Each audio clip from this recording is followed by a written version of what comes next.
ब्रह्मचर्यव्रती दंडी सर्ववेदांत पंडित श्रीमद्विवेकयोगी मां प्रचोदयतु सर्वदा. Swamiji was teaching us about the importance of Prana Shakti. How important it is for us to be aware of the manifestation of Prana Shakti in us, and how by controlling our own breath we can control our prana and also others. So Swamiji once in a way comes out with some very beautiful illustrative stories. Today we shall see one story which he narrated for us to understand the working of the prana. There was once a king, and the king somehow got angry with his minister, and he imprisoned the minister in the topmost floor of a tower. But the poor man was staying there, not knowing what to do. After a few days, his wife got worried, and she approached the tower. She stood below and called out to him. So he peeped in. Then he said, "Don't worry, just do as I tell you. See, you bring the following things on a very dark night and wait here. I will give you the directions what to do." What are the things to be brought? A very long silk thread, a very long ordinary cotton thread, then a very long jute thread, and then some rope, and finally some good sized rope.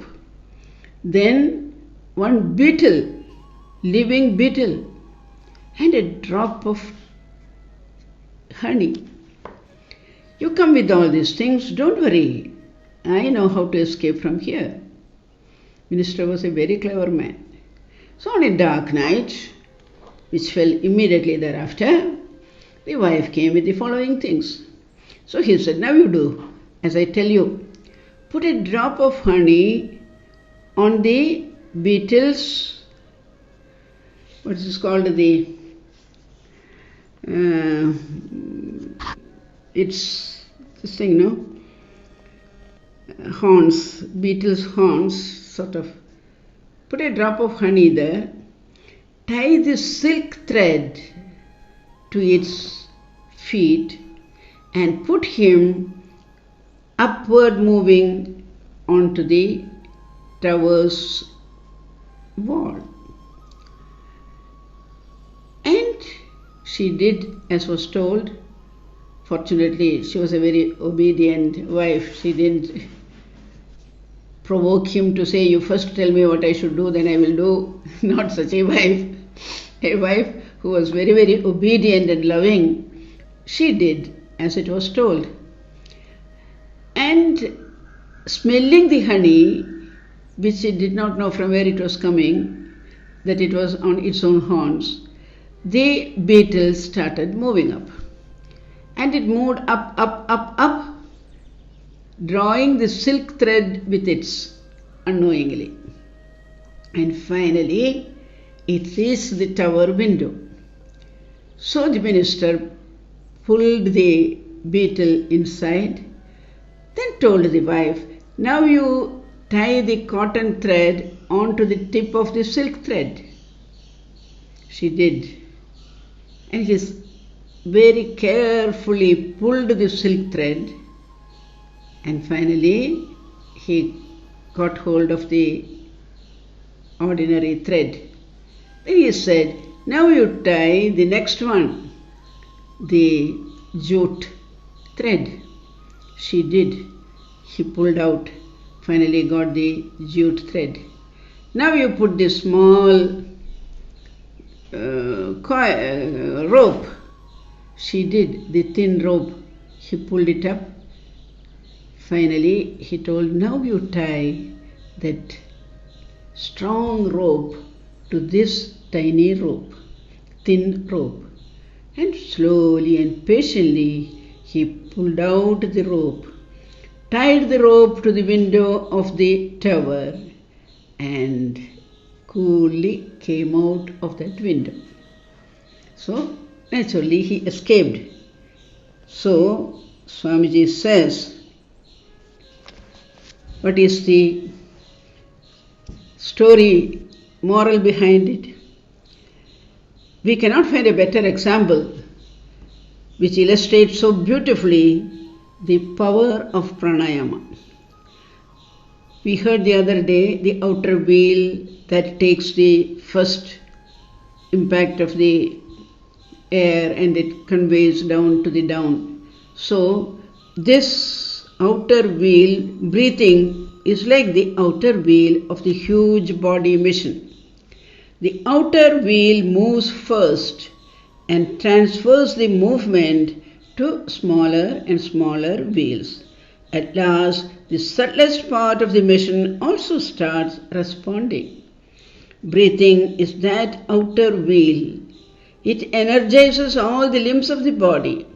Coarse and subtle must have been an eye-opener for his Western audience. So this illustrated prana through this story was an eye-opener for his Western audience. So how beautifully. It starts with the silken thread and then finally you can manage the whole of the prana, not only yours. So once you get to know have a control over your own prana, that is control over our own breath, then slowly we can control we have seen, it is not the outer sensory powers which we have to control. They are only the flywheels. We have to control the inner movements of the sense organs, inner vibrations. So, unless we have a mechanism to control the inner movements of our antakarana, we cannot have control over ourselves. So, pranayama gives us that power by which we can control our inner vibrations. Sort of, we have seen they come as kama, krodha, lobha, moha, etc., etc. So we have to we have to sort of tame them to focus on the truth within, on the God within, and the ultimate truth of the entire cosmos. So, I don't think any teacher or philosopher had an inkling of how to control the prana and through the prana control the universe. We hear, in Dhruva's story, the poor child is doing his tapas to see Mahavishnu. And Narada gives him the mantra Om Namo Narayanaya. So earlier he used to take a few fruits, then he stopped, started to take some water, then some dried leaves. Then finally he decided, why? Lord is not appearing. Now I will not take anything, I will control my breath. He stopped his breath. And if we imagine a conveyor belt, the whole of the universe is passing through like this from each and every living being. So somewhere it was blocked and everybody started feeling breathless. They didn't know what to do. Narada immediately guessed and he went and told Bhagavan, Oh Bhagavan, Just see, this little boy is controlling his breath and the whole world is suffering. So you better hurry up. So he comes down and appears before the loving child and he tells, Yonda pravishya mama vachamimam prasuptam sanjeevayatya gila shakti dharasvadhamna. That sloka by which he says, I see before me that great consortium of power who controls each and every activity within me. To that Purushottama, my pranam.